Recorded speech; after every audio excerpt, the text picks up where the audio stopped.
dah-dit.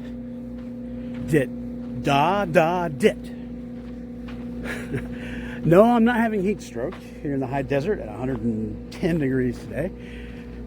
I was just describing exactly what you would hear if you turned your shortwave radio to 114.2 megahertz and listened in.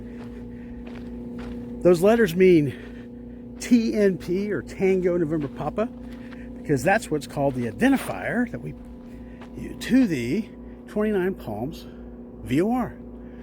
What's a VOR? Well, it stands for very high omnidirectional ranging.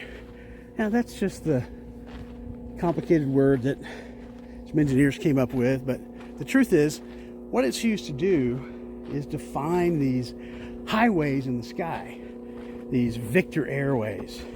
You may have heard of that before. A few movies will throw that in for authenticity. But if you've ever flown out of Southern California going eastbound, or from the east flying into Southern California, you've absolutely used this facility many, many times, whether you know it or not. We pilots, we don't talk to this facility. There's nobody inside there. It's an unmanned station. Our airplanes do.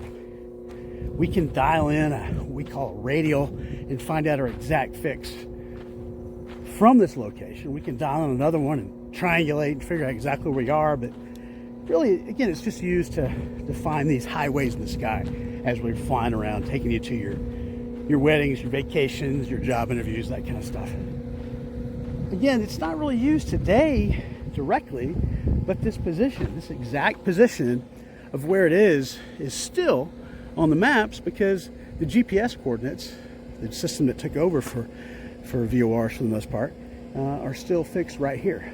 It's called the Twentynine Palms VOR. I personally have flown over this or used this in my navigation hundreds, if not thousands of times in my flights, and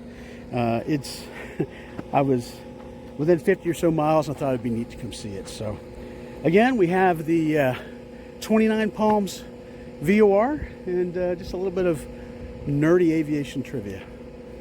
You guys take care.